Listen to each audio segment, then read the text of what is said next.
El mundo global de las inversiones está al alcance de tu mano gracias a BCI Wealth Management, porque nuestro equipo de especialistas entrega una dirección estratégica en todas sus soluciones de inversión, tanto locales como internacionales.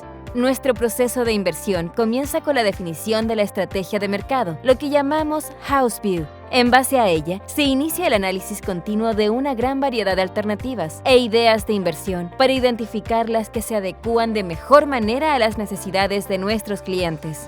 Finalmente, entregamos un traje a la medida, una propuesta que se ajusta a su perfil y objetivo. ¿Qué tipos de servicio entregamos? Entregamos servicios de asesoría discrecional, en el que los clientes delegan la toma de decisiones a un equipo de especialistas de BCI Wealth Management, que ajusta las inversiones de acuerdo a los movimientos del mercado. Además, contamos con servicios de asesoría no discrecional y transaccionales, en los que el cliente mantiene el control de la toma de decisiones. Lo que es común a todos es que puedas acceder a más de 40 casas de fondos internacionales con una mirada amplia y global de la oferta de inversión. Nuestra plataforma internacional en Florida, Estados Unidos, es única a nivel latinoamericano y nos permite acompañar a nuestros clientes, complementando la asesoría que reciben en Chile mediante productos y servicios bancarios y de inversión. Conoce la asesoría de BCI Wealth Management y descubre las soluciones de inversión que se ajustan a ti.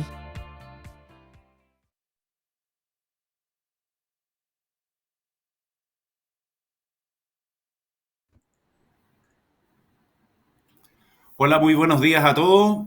Mi nombre es Gerardo Sagredo, gerente comercial de BCI Wealth Management, y a nombre de la corporación BCI les doy hoy día la más cordial bienvenida a nuestra nueva fecha especial de nuestro ciclo de charlas online, ¿no es cierto?, Inversiones al Día. Buscamos asesorarlos, estar cercanos a ustedes y entregarles una visión lo más actualizada del momento económico y en una semana marcada por la volatilidad de los mercados financieros. Sin duda, el día lunes, ¿no es cierto?, vimos y revisamos las importantes caídas bursátiles, en particular en la bolsa de Japón, que tuvo un descenso en torno a un 15%, mientras que en la bolsa en Chile partió con alta volatilidad, que casi con una caída de un 5%. Estos movimientos se deben sin duda a lo que también hemos venido conociendo con una mayor probabilidad de recesión en la economía norteamericana, luego los datos de mercado laboral que salieron peor de lo esperado. Así que creo que son esas las claves de lo que vamos a comentar hoy día en lo que hemos denominado esta charla, la posición en Estados Unidos y sus razones, efectos en los mercados. Porque la verdad que queremos de alguna forma buscar ahí los fundamentos de lo que pueda estar pasando en Estados Unidos, y sin duda lo vamos a analizar hoy día con dos expositores que nos acompañan hoy día. Uno es Juan Ángel San Martín, él es economista senior de BCI, quien nos entregará el contexto macroeconómico de Estados Unidos.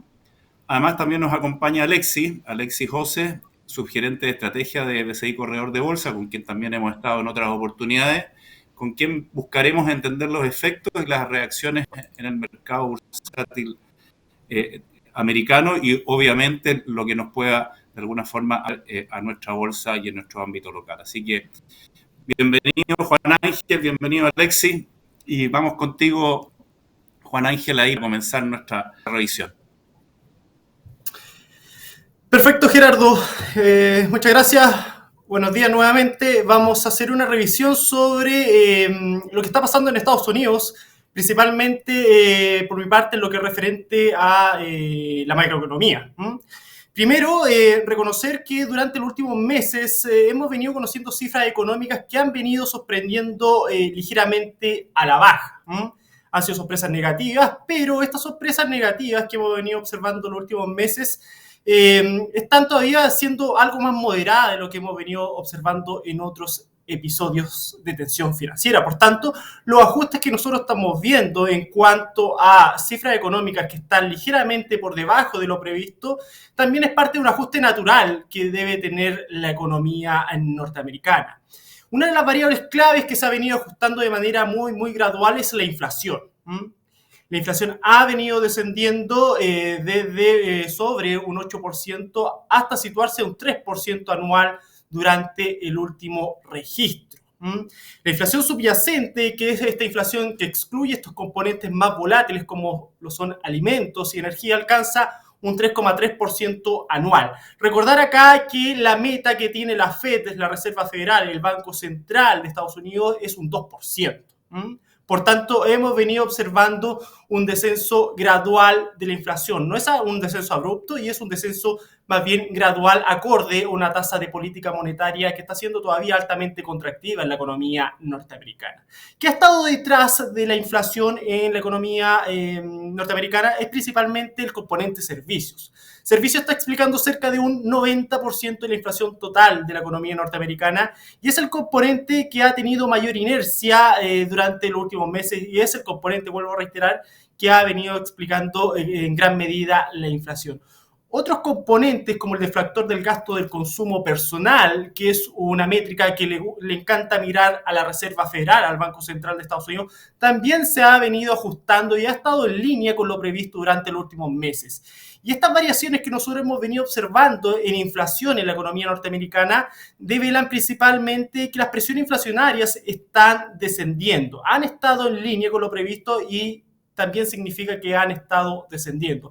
Y las perspectivas hacia adelante apuntan ya que hacia fines del 2025 la inflación de la economía norteamericana estaría en torno al 2%, que es la meta que tiene la Reserva Federal. Por tanto, dentro del componente de las variables macroeconómicas que se han venido ajustando, lo cierto es que el principal componente, lo que ha estado marcando la pauta los últimos 2 años en lo referente a cifra económica ha sido la inflación. La inflación estuvo elevada y se ha venido moderando de manera importante. La tensión en el mercado financiero, en la próxima lámina, nosotros vemos cómo, el mercado laboral, por otra parte, otra variable importante que se ha venido ajustando algo más lento de lo que uno estaba previendo. Lo que se reconoce es que ya se alcanzaron la totalidad de los empleos que se perdieron durante la pandemia. La economía norteamericana tiene cerca de 158 millones de puestos de trabajo. Y mes a mes la economía norteamericana históricamente construye cerca de 150 puestos de trabajo.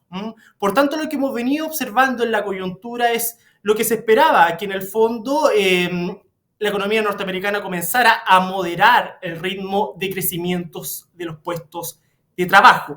¿Qué pasó la semana pasada, el día viernes? Es que conocimos los datos de creación de puestos de trabajo. Se esperaban 170.000 puestos de trabajo, es decir, por sobre la creación de puestos de trabajo histórico que tiene la economía norteamericana, que son cerca de 150.000 puestos de trabajo, así que ojo con eso. Y lo cierto es que lo que conocimos para el empleo de julio estuvo por debajo de los 170.000 puestos de trabajo que esperaba el mercado. Fueron 114.000 puestos de trabajo, pero también es un ajuste esperado. Nosotros también esperamos que la economía norteamericana se ajuste para alcanzar un crecimiento más bien saludable hacia los próximos trimestres. Acá nosotros vemos cómo el desempleo, la creación de puestos de trabajo durante los últimos meses se ha venido moderando, se ha venido moderando el crecimiento de los puestos de trabajo. De la misma forma, los salarios también se han venido moderando en los últimos meses. Pero vuelvo a reiterar, la moderación en el crecimiento de los salarios sigue siendo saludable, porque incluso el crecimiento interanual sigue estando por sobre el promedio de los últimos años, de los últimos casi 10 años. Por tanto, el ajuste que estamos viendo en cuanto al mercado laboral, que fue el principal gatillante de la tensión financiera que se generó durante fines de la semana pasada y durante el día lunes,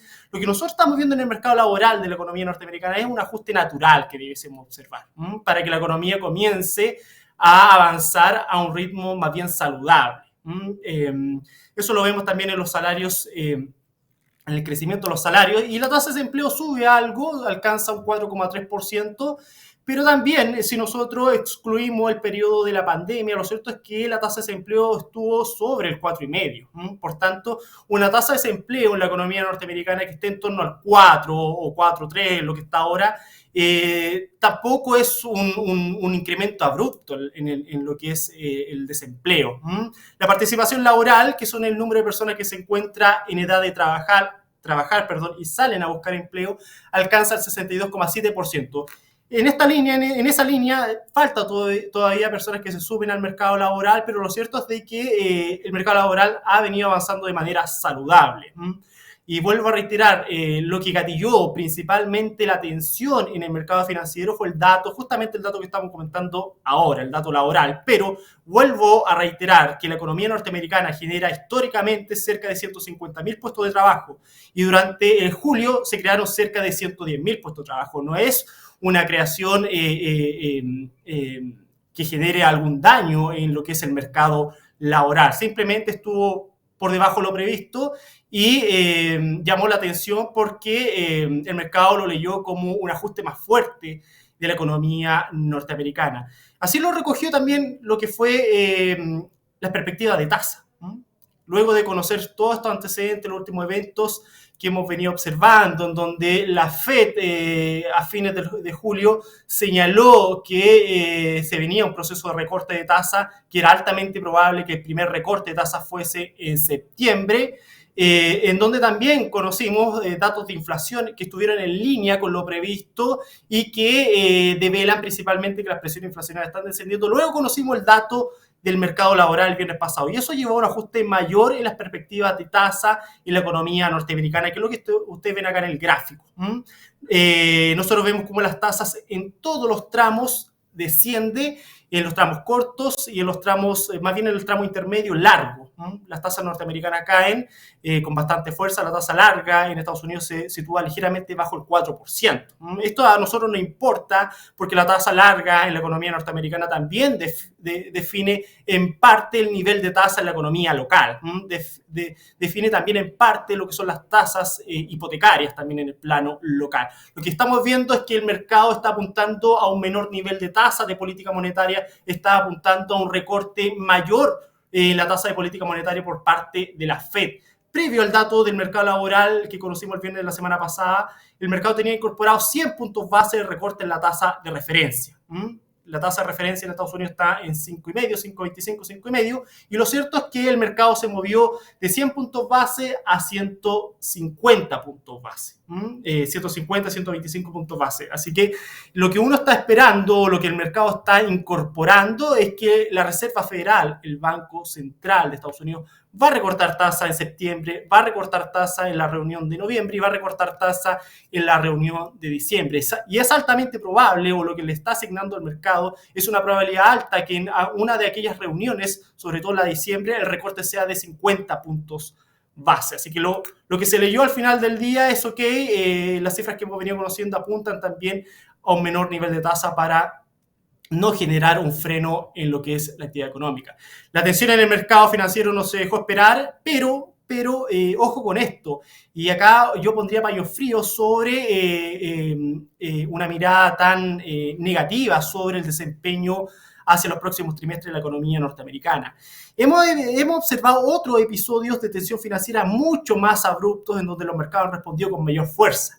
Lo que ustedes ven acá en el gráfico es la volatilidad de la renta variable y de la renta fija. Nosotros hemos visto en otros periodos de tensión financiera como la crisis subprime, en donde la volatilidad saltó con fuerza. Durante la pandemia ocurrió lo mismo y el año pasado, cuando hubo esta tensión en los bancos regionales en Estados Unidos, también se elevó con mayor fuerza lo que estamos observando ahora. Así que la tensión que estamos viendo actualmente en el mercado financiero, derivado del dato del mercado laboral que conocimos la semana pasada, esa tensión está por debajo de episodios de tensión que hemos observado en periodos anteriores. Por tanto, uno acá pone paño frío sobre las perspectivas que uno tiene tan negativas sobre la economía norteamericana.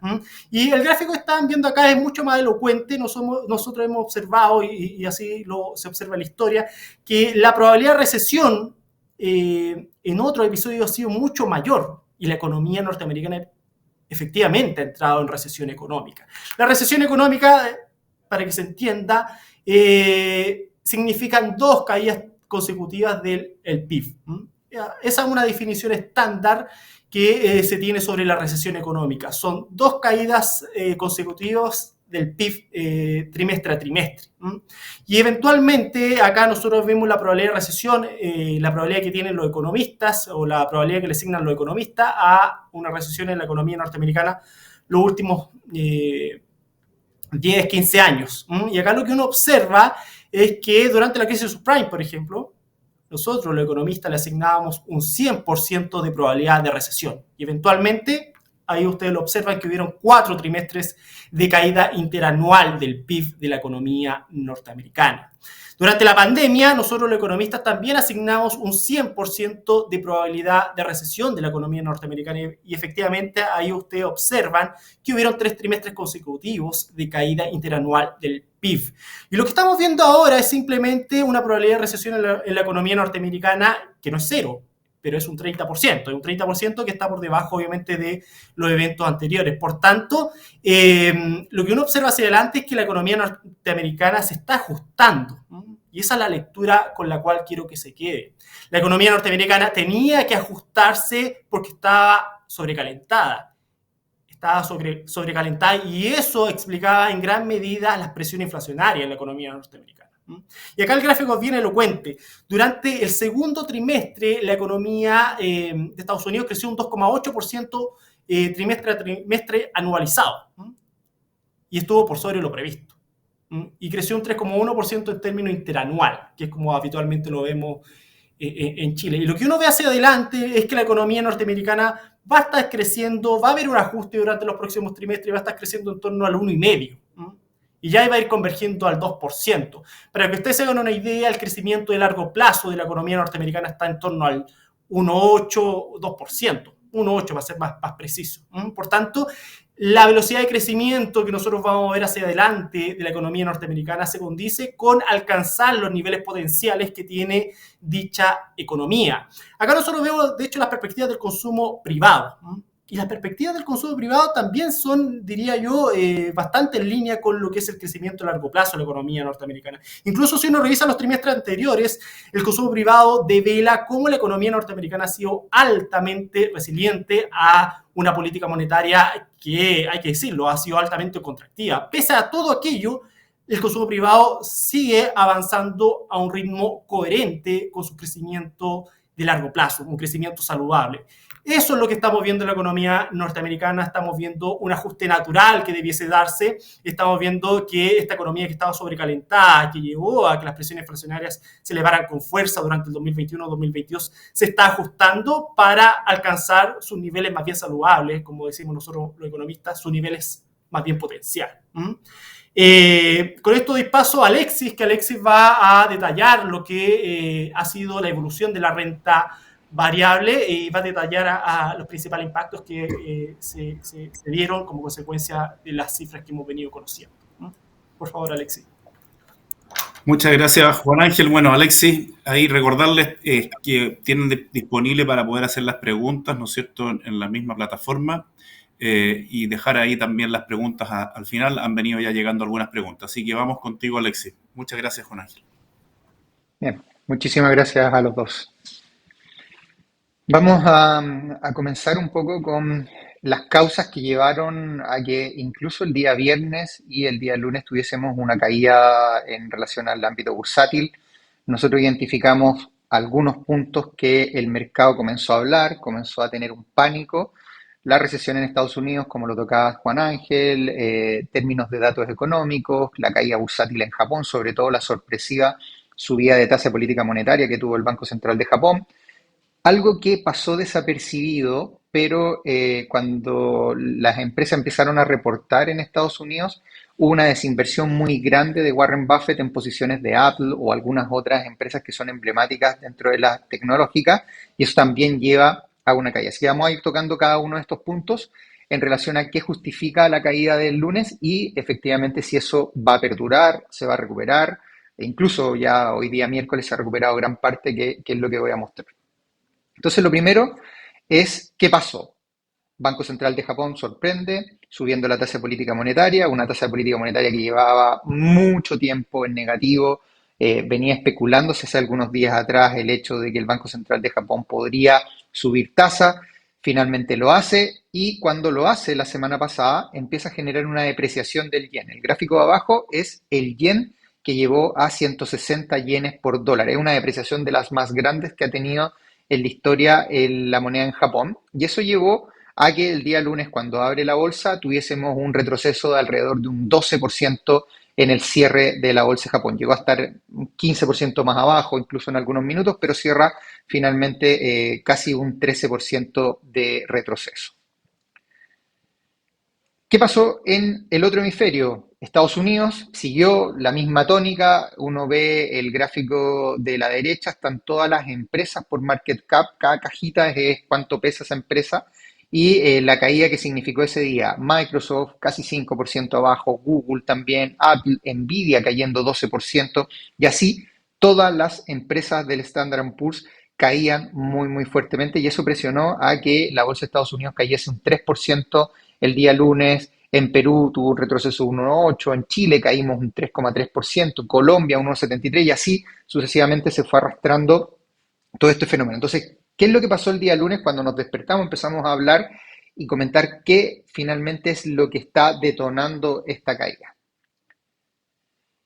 En el IPSA, particularmente, si uno mira el efecto que hubo en la bolsa, fue una caída muy fuerte, pero cuando uno mira la moneda, no hubo mucha depreciación. El peso chileno aguantó bastante bien. De hecho, en la apertura abrió cerca de 960 pesos, pero finalmente ya desde el día lunes hasta ahora ya lo tenemos nuevamente a la baja, posicionándose el peso chileno como fuerte. De hecho, estaba abriendo cerca de 9,44, 9,42, o sea, en realidad, el efecto del día lunes no se trasladó ni al tipo de cambio ni tampoco a los CDS, que son, en términos de los Credit Default Swap, como nota de riesgo, incluso cayeron. Entonces, fue puntualmente en la bolsa todo este pánico de venta que hubo entre el día viernes y el día lunes.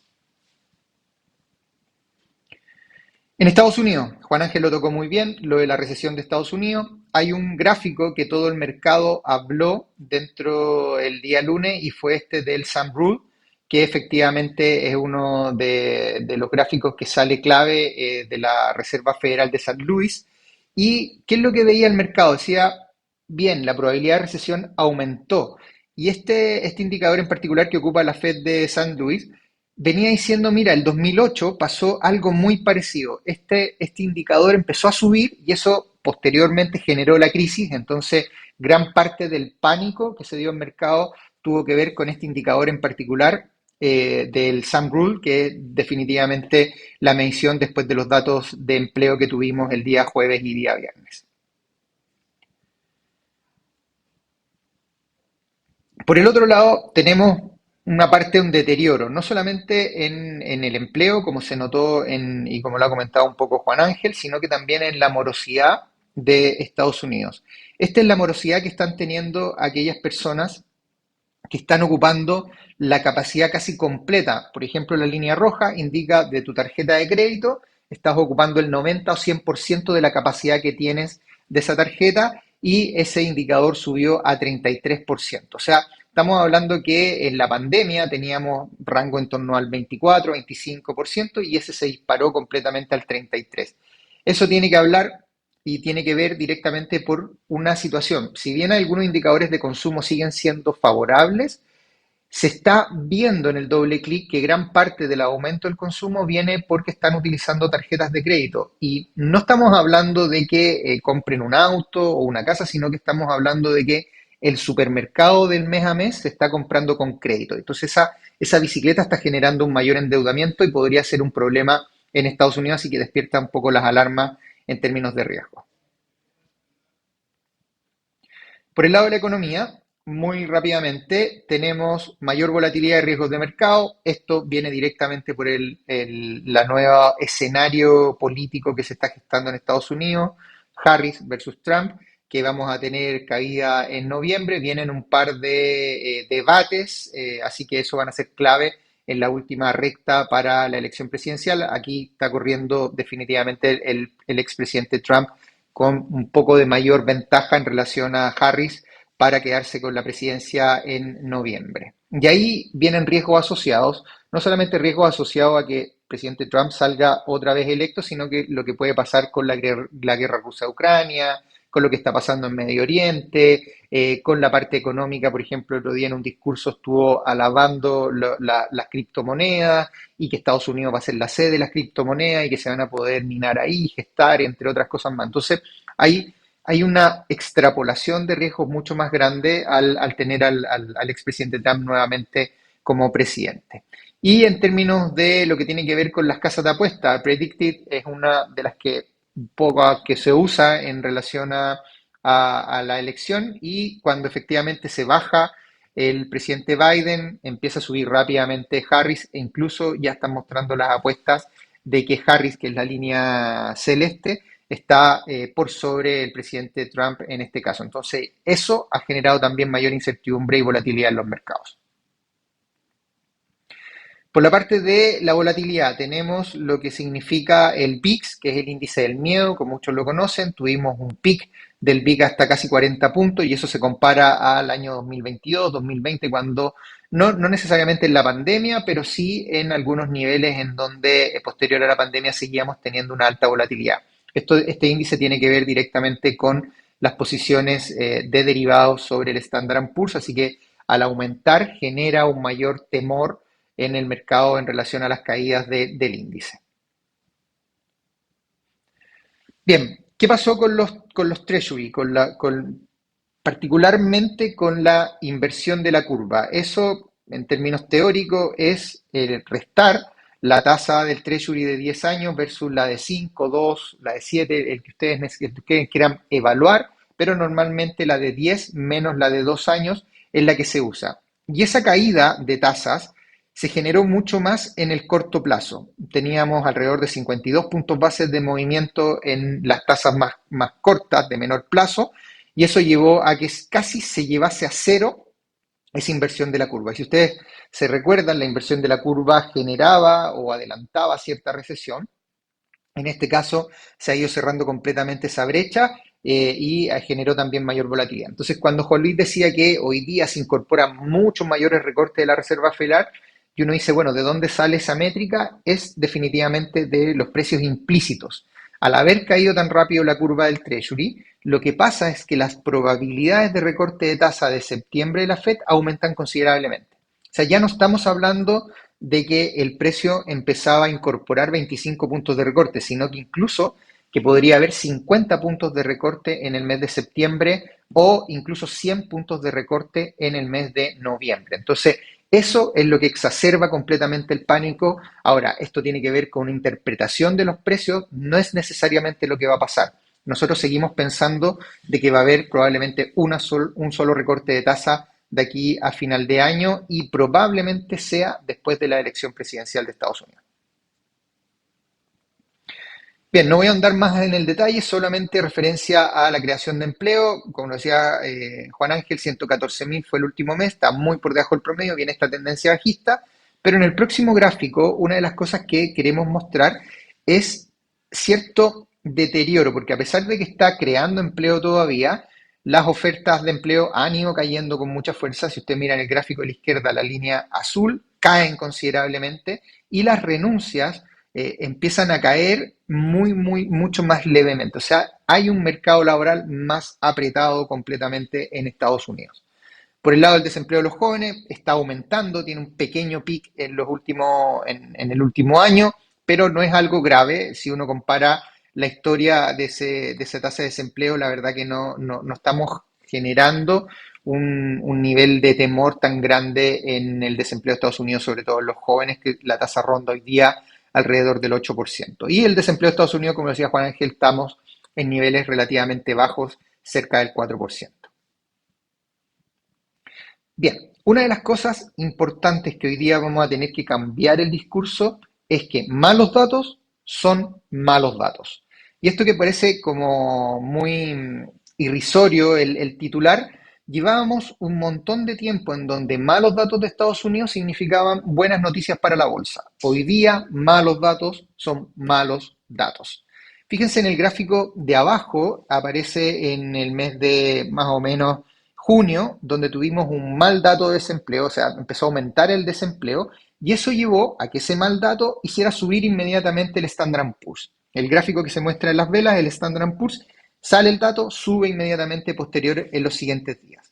Vuelve a salir el dato del mes de julio, un poco más alto también de nuevo sobre lo esperado, nuevamente sigue subiendo la bolsa en particular. Pero el último dato que se dio a conocer ahora a finales del mes de julio, principios de agosto, vimos aumentando la tasa de desempleo a un 4,3%, el mercado esperaba 4,1%, o sea que se mantuviera estable, y eso llevó inmediatamente la caída en el ámbito bursátil. Entonces, en realidad, hoy día malos datos están siendo considerados malos datos para el ámbito bursátil.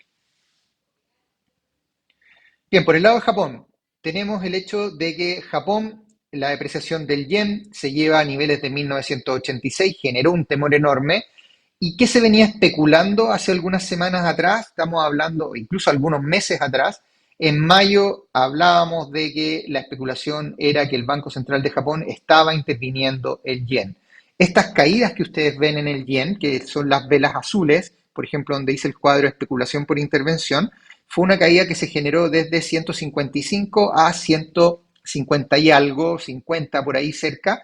Fue una caída intencional y se empezó a especular ya que el Banco Central de Japón empezó a intervenir su moneda. Y eso podría llevar y repercutir en alzas de tasa de política monetaria, que finalmente fue lo que terminó ocurriendo el 31 de julio, esto fue la semana pasada, y ahí tuvieron un par de días en donde el mercado trató de interpretar esta noticia y posteriormente se vino a la baja. Así que hoy día tenemos un yen que estaba cerca de los 170 yenes por dólar a niveles de 144, niveles que veíamos desde el año pasado, casi a final de año pasado. Japón sigue siendo un mercado altamente cíclico, hay altas expectativas por Japón en términos de crecimiento y hoy día, si ustedes miran Japón en particular, hay una corrección que implicaría que el precio de las acciones está más barato y eso conjugado con que las valoraciones todavía siguen siendo atractivas, podría despertar nuevamente en Japón un aumento. En relación, no está en esta parte, pero efectivamente lo tocamos en la primera presentación, el hecho de la caída de la bolsa de Japón. Teníamos, la caída de la bolsa de Japón particularmente fue casi 12 o 15% el día lunes. Al día de hoy, toda esa caída se recuperó. Ahora, lo que hay que tratar de tomar en perspectiva es que Japón viene cayendo desde julio, desde inicios de julio en adelante y lleva acumulado una caída de casi 30% la bolsa.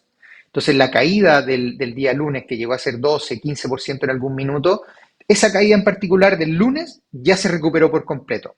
Pero la caída que viene desde el mes de julio en adelante no se ha recuperado para nada. Si te puedes adelantar al siguiente tópico, son 2 o 3 láminas más adelante. Exacto. Tenemos acá alguna frecuencia de la caída del IPSA, particularmente el IPSA también se vio presionado por la caída a nivel internacional. Hemos visto que el indicador cayó cerca de los 6.100 puntos, casi 6.000 puntos. Entonces ahí se plantea nuevamente si es que el IPSA tiene oportunidades o no. Nosotros seguimos planteando de que el IPSA va a llegar a 7.100 puntos hacia final de año, por lo tanto hay gran parte de expectativas. Hoy día hay muchas compañías que retrocedieron con mucha fuerza el lunes, hubo bastante temor y que hoy día podría ser una oportunidad para poder entrar en ellas muchísimo más barato. Dale la siguiente. Y en la siguiente tenemos un poco qué acciones son las más volátiles en relación al IPSA y cómo se recuperan. No estamos dando ninguna señal aquí de que estas acciones vayan a recuperar, pero por ejemplo en la historia si uno toma es efectivamente las caídas sobre acciones que tienen un beta más alto, tienden a tener una recuperación más rápida. Pero hay que hacer un doble clic de la contingencia actual de las compañías. SQM, por ejemplo, o algunas otras del sector commodity, hoy día tienen un factor fundamental mucho más fuerte que probablemente esa recuperación sea más lenta.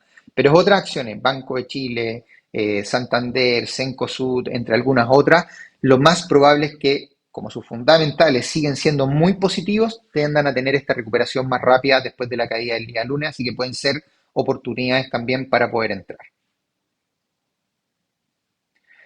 Bien, una de las cosas que se ha comentado es el efecto Warren Buffett. ¿Y por qué uno de los mayores inversionistas en el mundo de repente dice en su reporte anual que se presentó la semana pasada, se presentó el día miércoles en la tarde, por lo tanto hubo un par de días en donde la mayoría del mercado no había contemplado este factor y vendió posiciones muy fuertes de Apple o algunas otras compañías que llevó a que efectivamente empezara a aumentar su nivel de caja. Acá se ve al cierre del primer trimestre cuál era el portafolio que tenía Warren Buffett. Si se fijan, ya en el primer trimestre había reducido posiciones en Apple, había reducido en Chevron, por ejemplo, había adherido a algunas otras, pero esa caja que estaba haciendo, esa venta de acciones de Apple, no la estaba comprando en otras acciones, la estaba llevando directamente a caja. En la próxima lámina aparece este gráfico en donde cada una de las barritas, el gráfico de la izquierda es el flujo de caja, o la caja que tiene la empresa, en este caso Berkshire Hathaway, que es la empresa de Warren Buffett, y fíjense en la última línea, ese es el cierre del segundo trimestre. Pasó de 188 billions a 277 billions, o sea, estamos hablando de que de 188 mil millones de dólares pasa a 277 mil millones de dólares, un salto tremendo en el último trimestre, y eso fue la venta completa o no completa, pero una gran parte de posiciones que tenía en Apple, todo se llevó a caja. Entonces, la pregunta que hoy día el mercado se hace es, ¿eso no estará significando de que está previendo algo, está viendo algo que nosotros no estamos viendo en mercado y se está saliendo de las posiciones, o porque está muy cara, o porque viene una crisis, o alguna otra razón? Y aquí el gráfico de la derecha, que es el negro, es el porcentaje de caja que tiene en relación a sus activos. En el año 2005, el porcentaje de caja de los activos llegó a estar en alrededor de un 25%. Y posterior a eso, cuando fue la crisis subprime, como hacen los grandes managers, los precios caen muy fuerte y empiezan a comprar, ¿cierto? Entonces la caja empieza a disminuir de cara hacia el 2010 porque hay activos que efectivamente los compran muy baratos. Hoy día los niveles de caja están al mismo nivel previo a la subprime. Entonces, eso es lo que despierta un temor enorme en el mercado, diciendo Warren Buffett puede tener mayor información en relación a lo que puede venir en los próximos años, y eso trae en cierto sentido algún pánico. Bien, retornos bursátiles. En la parte de las acciones tenemos Estados Unidos que cayó, por ejemplo, cayeron todos los sectores excepto utilities, que se transformó un poco más defensivo. El gráfico de la derecha, que es el negro, el índice del VIX o el índice del miedo, se pegó un salto muy fuerte y eso llevó a que efectivamente la volatilidad también aumentara sobre las acciones o sobre ciertos sectores del Standard & Poor's. Toda esa caída del Standard & Poor's ya se ha ido recuperando en estos días, o sea, caídas desde un 5% en 7 días, 10% del Nasdaq en algunas ocasiones, ya se ha ido recuperando paulatinamente. Y eso ha llevado a que las valoraciones, efectivamente, otra vez, la PU en este caso caiga hacia niveles promedio en relación a lo que estábamos viendo. O sea, estaba cara hace un par de semanas atrás, hoy día con la corrección ha vuelto a estar en niveles promedio. Ahora, analizando los retornos bursátiles del Standard & Poor's, la caída que tuvo del 3%, nosotros dijimos, bueno, hagamos una frecuencia, ordenemos en una cajita todos los retornos que han sido de un 3%, de un 2%, de un 1% y así. Y si se fijan, el promedio de los retornos del Standard & Poor's está concentrado entre un menos 0,4 o menos 1, más 1. Por ahí es donde se concentra la mayoría de la historia desde el año 89. Y hay muy pocos episodios en donde la bolsa de Estados Unidos cae más del 3%. Entonces, lo primero es detectar si eso era muy frecuente o no, y en realidad estamos en la cola, estamos en escenarios que son poco probables. Entonces, la segunda es preguntarnos, ¿qué tan rápido recupera? Y fíjense que ese 2,72 o 3%, que es en el primer gráfico el puntito rojo, está dentro de los promedios de caída. Si uno excluye este menos 1,1, que es el rango en donde está concentrado la desviación, o la distribución normal en este caso, y uno se va un poco más abajo para ver anomalías, efectivamente todavía sigue habiendo una alta concentración cerca del 3%, o sea, no es tan anómalo, no es un escenario que efectivamente no se haya visto antes y se ve muy frecuentemente. Por lo tanto, nuestra tercera pregunta fue decir, bueno, entonces, ¿en cuánto recupera? Y cuando hay una crisis subprime, o cuando hay una crisis en particular, un fenómeno muy grande, las recuperaciones son muy largas. Por ejemplo, en el año 2008 se tardó 571 días hábiles. En el año, ahí cada una de las caídas, ¿cuánto tardó? Por ejemplo, la del 9 de octubre del 2008 se demoró 4 días en recuperar esa caída del 7%. En el 2008 lo mismo. O sea, cuando el evento parte, esa caída, que es la magnitud más grande, se demora más tiempo. Pero en realidad estas caídas más pequeñas, de un 3, un 5%, cada vez la recuperación está siendo más rápida. Año 2008, año 2009, 2011, 2020, todas esas recuperaciones cada vez están más rápidas. Entonces, Lo primero acá es decir, no tener pánico cuando una bolsa se cae 3% en un día. Lo peor que puede hacer un inversionista es salirse cuando la bolsa está cayendo a magnitudes muy amplias. Normalmente lo que hace uno es tener caja, como por ejemplo, tomando el ejemplo de Warren Buffett, tener caja esperando que hayan correcciones significativas y ahí recién salir a comprar. Uno en esa situación tiende a ser medio irracional, le ganan más las emociones, pero las estadísticas muestran de que esa recuperación es muy rápida, así que en esta parte de la recomendación es basado en estas variables que vimos hoy día en relación al seminario y qué factores explicaron la caída del lunes. La verdad es que no es un escenario tan robusto como para que las caídas se sigan manteniendo a lo largo del tiempo. Les decía, Japón ya recuperó toda la caída bursátil, teníamos también la parte de Estados Unidos recuperando rápidamente en estos días, por lo tanto, la mejor recomendación era no salirse, tener calma y esperar esa recuperación de mercado que cada vez es más rápida.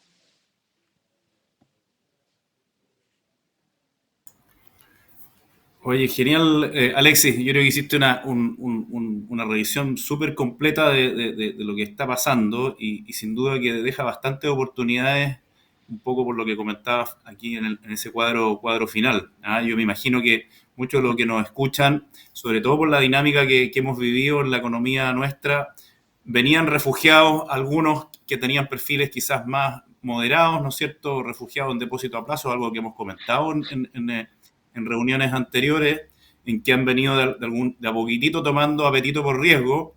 Sin duda que esto que surgió como noticia al comienzo de semana pone alarmas, pero yo creo que tú pones ahí de alguna forma el muy buen contexto de la situación y sin duda para quienes están con perfiles para tomar justamente posiciones en renta variable, suena bastante positivo lo que comenta.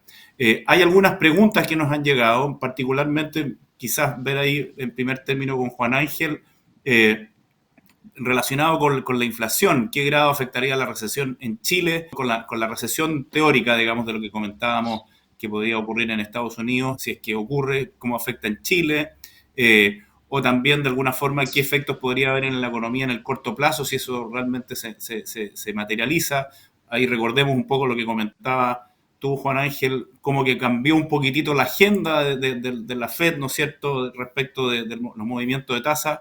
Esos movimientos de tasas también, cómo podrían afectar ya sea positivamente o negativamente en Chile, si es que eso ocurre respecto de las tasas en Chile. Y después, bueno, ahí hay algunas preguntas también para Alexis, pero vamos contigo, Juan Ángel, en relación al efecto de la recesión en el caso que ocurriera y de alguna forma también cómo nos afectaría esta nueva agenda de un poco de la Fed en los movimientos de tasa y cómo afecta nuestra economía.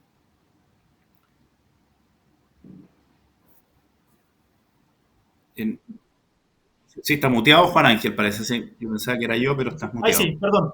Ahí sí, Perfecto. perfecto. Mira, primero lo relacionado, cómo nos impactaría a nosotros en cuanto a actividad económica, como economía. Recordad que Estados Unidos es uno de nuestros principales socios comerciales junto con China. Por tanto, el primer impacto que uno comenzaría a observar es una ralentización de lo que serían las exportaciones hacia ese país. Ahora, todo esto eventualmente de configurarse un escenario de recesión que desde BCI Estudios lo vemos bien poco probable. Pero en este caso hipotético, lo que veríamos es una ralentización de las exportaciones, el comercio global tendería también a estancarse y eso afectaría a otra economía. La economía china, hoy día conocimos datos, el día de ayer, diría yo, en la noche conocimos datos de las exportaciones chinas y estas estuvieron por debajo de lo previsto. Y uno de los principales socios comerciales o uno de los principales países donde exporta China es Estados Unidos.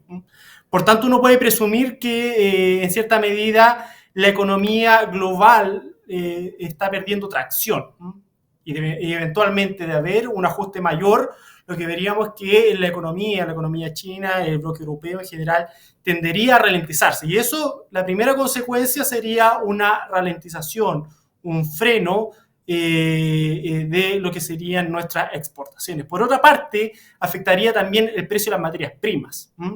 Una ralentización de la economía global como consecuencia de una recesión en la economía norteamericana gatillaría menores precios, por ejemplo, sobre el precio del cobre. Un descenso del precio del cobre ya lo estamos viendo en torno a $4 la libra, incluso algo menos que ese nivel, así que por otra parte nos pegaría por menores términos de intercambio, básicamente un menor precio del cobre. Así que ese sería el otro driver adicional, ese sería el otro canal de transmisión de lo que podría ser una recesión en la economía norteamericana. Así que nos veríamos afectados por ese ámbito, por ese lado.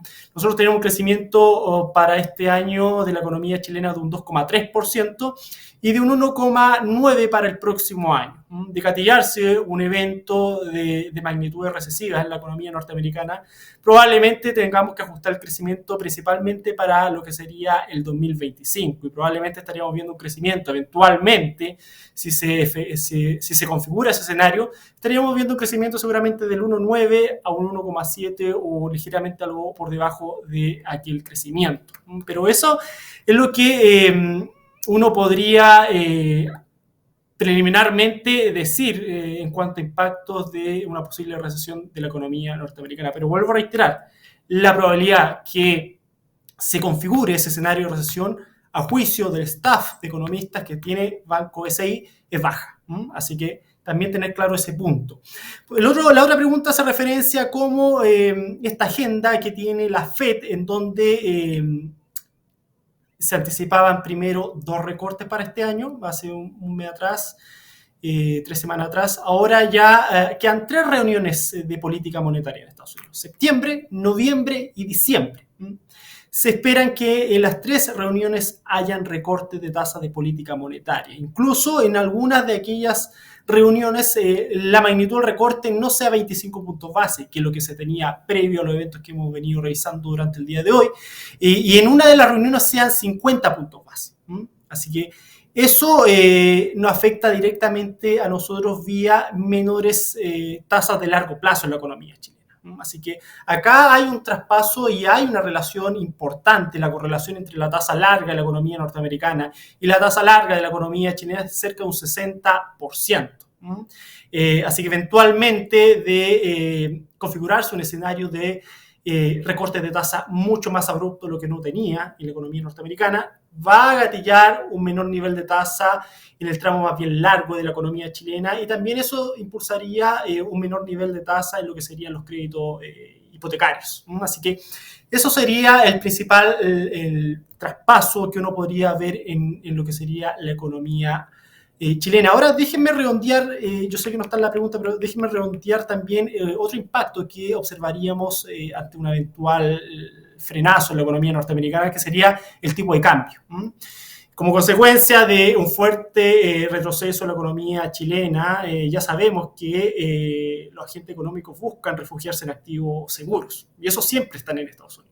Así que eventualmente veríamos un tipo de cambio en Chile algo más presionado, un tipo de cambio, un peso chileno que estaría presionado y estaría perdiendo valor con respecto al dólar. Nosotros estamos viendo un tipo de cambio que debiese situarse a fin de año en torno a 900 pesos y ligeramente bajo esos niveles durante el 2025, en un escenario en donde la conformación de un escenario recesivo no está todavía.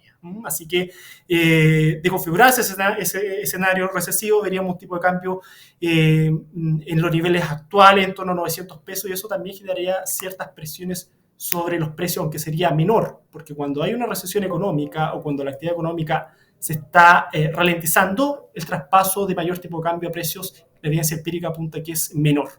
Así que eso es lo que le puedo contar sobre los principales impactos que tendría un frenazo de la economía norteamericana en lo que sería el plano local. Bueno, gracias Juan Ángel. Bueno, aprovechaste también ahí responder una pregunta que teníamos en relación al dólar. Yo creo que ahí también diste una buena indicación de cuáles serían los niveles de dólar ante estos escenarios.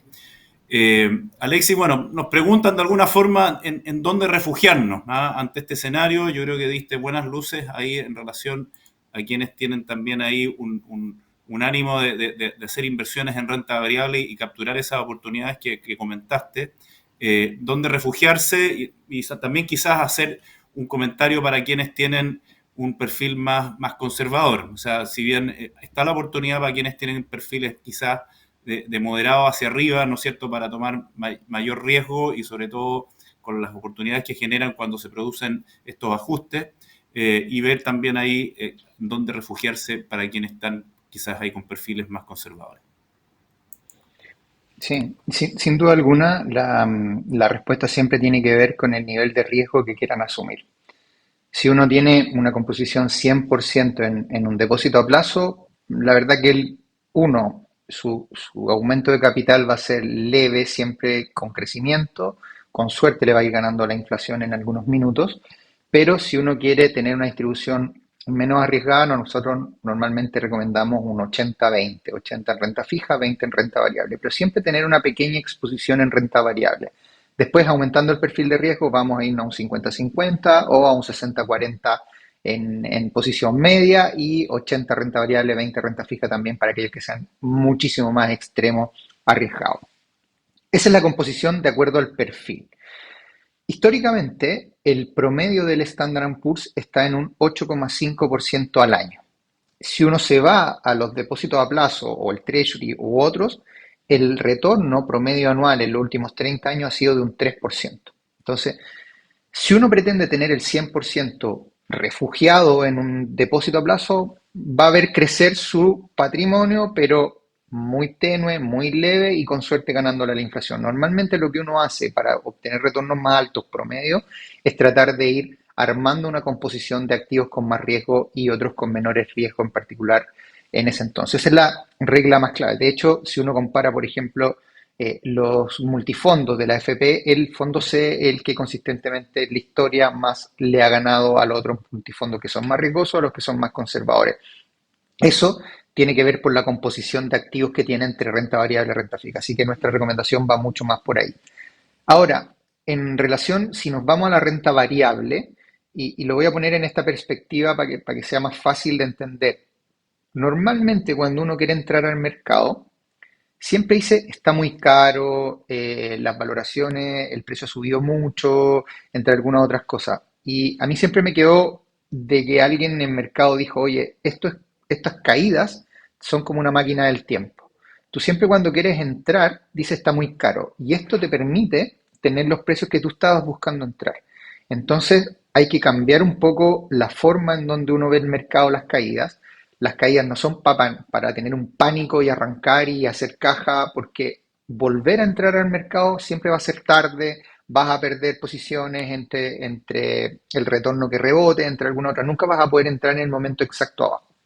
Entonces, ahí donde hay que tener mucha más paciencia y temple para mantener una posición más de largo plazo. De hecho, por ejemplo, lo más llamativo es que en el 2008 se perdió casi 40% de la valorización de los índices, o sea, alguien que tenía 100 estaba perdiendo 40, pero en los años siguientes, la recuperación en 2 años ya había recuperado todo lo que había perdido, y si siguió posicionado en la misma bolsa en los años siguientes, que fue el ciclo más largo, bursátil de Estados Unidos con retorno, llegó a estar 300% arriba.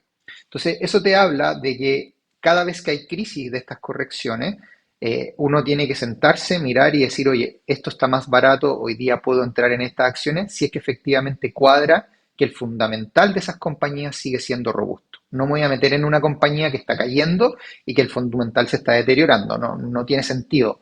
Pero si es que cae irracionalmente y el fundamental sigue siendo positivo, creemos que ahí se da una composición para poder entrar bastante robusta. Que es más o menos lo que está pasando hoy día, Bien, por cierto, con la caída. ¿qué está pasando hoy día?